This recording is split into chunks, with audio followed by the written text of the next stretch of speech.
Hello दोस्तों, इस educational channel पर आप सभी का स्वागत है। दोस्तों, इस वीडियो में हम पढ़ेंगे सल्तनत काल के सभी महत्वपूर्ण प्रश्नों को जो कई बार परीक्षाओं में पूछे जा चुके हैं। पहला प्रश्न है, दिल्ली सल्तनत का संस्थापक कौन था? दोस्तों, दिल्ली सल्तनत का संस्थापक था कुतुबुद्दीन ऐबक, जिसने कुतुब मीनार का निर्माण कराया। मतलब इसकी नींव रखी थी कहाँ पर? दिल्ली में। नींव तो रखी थी कुतुबुद्दीन ऐबक ने, लेकिन कुतुब मीनार जो था उसको पूरा इल्तुतमिश ने कराया था। जो कुतुब मीनार का मुख्य दरवाजा यानी कि मेन गेट था, उसी को कहा जाता है अलाई दरवाजा। मोहम्मद गोरी विजयी प्रदेशों की देखभाल के लिए अपने विश्वसनीय जनरल कुतुबुद्दीन ऐबक को छोड़कर गया था। 2.5 दिन का झोपड़ा जो कि अजमेर में है, उसे भी कुतुबुद्दीन ऐबक ने ही बनवाया है। दिल्ली के किस सुल्तानों में, मतलब ये जो कुतुबुद्दीन ऐबक है, ये दिल्ली का सुल्तान था। इसे लाख बख्श भी कहा जाता है। लाख बख्श का मतलब है लाखों का दान देने वाला। अगला प्रश्न है, मोहम्मद गौरी का अंतिम आक्रमण किसके विरुद्ध हुआ था? कुतुबुद्दीन ऐबक के विरुद्ध ही मोहम्मद गौरी का अंतिम आक्रमण हुआ था। भारत में मुगल वंश का संस्थापक भी कुतुबुद्दीन ऐबक को माना जाता है। कुतुबुद्दीन ऐबक ने 1206 ईस्वी में भारत में गुलाम वंश की स्थापना की थी। कुतुबुद्दीन ऐबक ने अपनी राजधानी लाहौर को बनाया था। कुतुबुद्दीन ऐबक की मृत्यु चौगान खेलते समय हुई थी। ये प्रश्न कई बार पूछा गया है। दिल्ली सल्तनत के किस सुल्तान का कोई भी सिक्का प्राप्त नहीं हुआ है? कुतुबुद्दीन ऐबक का कोई भी सिक्का प्राप्त नहीं हुआ है। कुतुबुद्दीन ऐबक की मृत्यु ही चौगान खेलते समय हुई थी। दिल्ली की गद्दी पर बैठने वाली प्रथम महिला शासक कौन थी? उनका नाम है रजिया सुल्तान। रजिया सुल्तान इल्तुतमिश की पुत्री थी, जो कि इनका दामाद था। तुगलकनामा किसकी रचना है? अमीर खुसरो की रचना है तुगलकनामा। जो उस समय भूमि इनाम में दी जाती थी, वो किसको दी जाती थी? धार्मिक और विद्वान को इनाम में जो भूमि दी जाती है उसको इनाम बोलते थे।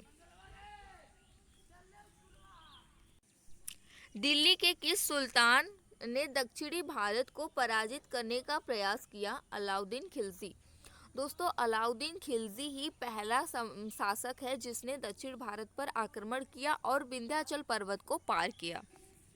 अगला प्रश्न बनता है कि इन इन बतूता जो कि मोरक्को से आया था, ये किसके शासनकाल में भारत आया था? मोहम्मद बिन तुगलक के शासनकाल में इब्न बतूता, इसका नाम है इब्न बतूता, जो कि मोरक्को से आया था। अगला प्रश्न है, किस शासक ने अपने आप को खलीफा घोषित किया? मुबारक शाह खिलजी ने अपने आप को खलीफा घोषित किया। खिलजी वंश की स्थापना कब और किसने की? दोस्तों, खिलजी वंश की स्थापना 13 जून 1290 को माना जाता है। जलालुद्दीन फिरोज खिलजी ने इसकी स्थापना की थी। अमीर खुसरो ने किस भाषा के विकास में अग्रणी भूमिका निभाई थी? अमीर खुसरो ने खड़ी बोली के विकास में अग्रणी भूमिका निभाई थी। भारत में पोलो खेल का शुभारंभ तुर्कों के समय से हुआ है। कौन सा शासक दान दक्षिणा में अधिक विश्वास रखता था उसको तथा उसने दीवाने खैरात नामक विभाग की स्थापना की? दोस्तों, जो फिरोज शाह तुगलक था, वो दान दक्षिणा में अधिक विश्वास रखता था और उसी ने दीवान ए खैरात नामक विभाग की स्थापना भी की। किसके शासन काल में सबसे अधिक मंगोल आक्रमण हुए थे? सबसे अधिक मंगोल आक्रमण हुए थे अलाउद्दीन खिलजी के शासनकाल में। अगला प्रश्न है, किस सुल्तान को इतिहासकारों ने विरोधों का मिश्रण कहा है? मोहम्मद बिन तुगलक को इतिहासकारों ने विरोधों का मिश्रण कहा है। अगला प्रश्न है, लोदी वंश का अंतिम शासक कौन था? इब्राहिम लोदी लोदी वंश का अंतिम शासक था और वो पूरे सल्तनत काल का भी अंतिम शासक था। किस संगीत यंत्र को हिंदू मुस्लिम गान का सर्वश्रेष्ठ यंत्र माना जाता है? सितार को हिंदू मुस्लिम गान का सर्वश्रेष्ठ यंत्र माना जाता है।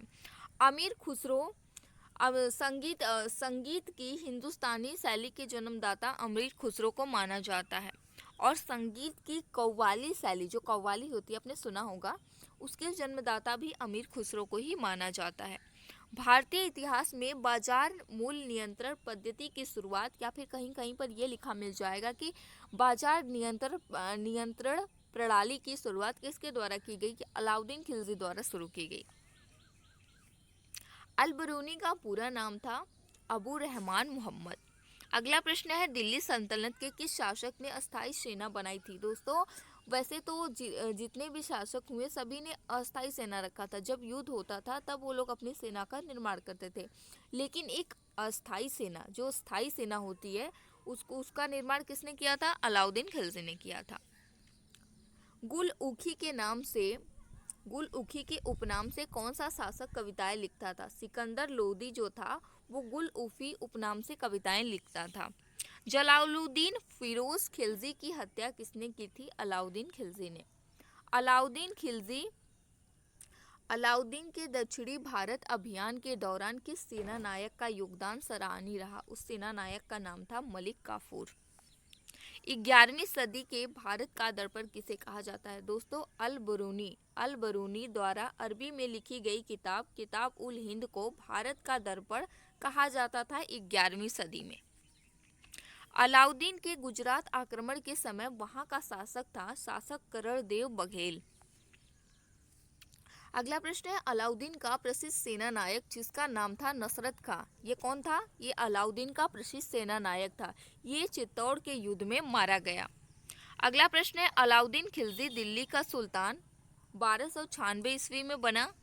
इल्तुतमिश को बगदाद के खलीफा द्वारा खिलअत 1229 ईस्वी में प्राप्त हुआ। अगला प्रश्न है, इल्तुतमिश की मृत्यु तथा गयासुद्दीन बलबन के सिंहासन पर बैठने के पूर्व दिल्ली के कितने शासकों ने शासन किया?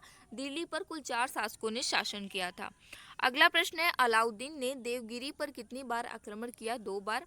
अलाउद्दीन खिलजी ने चित्तौड़ का घेरा कब डाला था? 1303 ईस्वी में। अगला प्रश्न है, अलाउद्दीन खिलजी द्वारा जीते गए राज्यों का कालक्रम क्या है?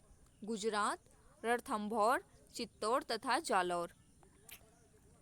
अगला प्रश्न है, अलाउद्दीन खिलजी के द्वारा सैन्य व्यवस्था में 2 सुधार किए गए, वो सुधार कौन कौन से थे? सैनिक जांच, दाग प्रथा और हुलिया प्रथा। ये क्या था? सैनिक जांच मतलब सैनिकों की जांच करना। दाग प्रथा, घोड़ों को दागने की प्रथा प्रचलित थी। घोड़ों को दागने की प्रथा ये थी कि घोड़ों को दागते थे जिससे पता चले कि ये किसका घोड़ा है। हुलिया प्रथा, सैनिकों की हुलिया लिखने की प्रथा थी, अलाउद्दीन खिलजी ने शुरुआत की थी। उसमें सैनिकों के पूरा, जैसे नहीं होता है कि पूरा शरीर का विवरण लिखा जाता था कि उसका आँख कैसा है, सैनिक का आँख का रंग कैसा है, बाल का रंग कैसा है, उसकी नाक कैसी है, मुंह कैसा है, मतलब पूरा आल टू आल विवरण लिखा जाता था। अगला प्रश्न है, भारत में मुस्लिम शासक की नींव किसने डाली थी? मोहम्मद गौरी ने भारत में मुस्लिम शासक की नींव डाली थी। दिल्ली सल्तनत की दरबारी भाषा थी फारसी भाषा। आगरा शहर का निर्माण कराने वाला था सिकंदर लोदी। दोस्तों ये थे 50 प्रश्न। आगे के जितने भी प्रश्न बच गए हैं वो हम पार्ट 2 में डिस्कस करेंगे, क्योंकि ऐसे वीडियो ज़्यादा लंबी हो जाएगी। अगर आपको वीडियो पसंद आई हो तो इसे लाइक शेयर जरूर करिएगा, और चैनल पर पहली बार आए हैं तो इसे सब्सक्राइब करके बेल आइकन को प्रेस कर लीजिएगा। Thank you.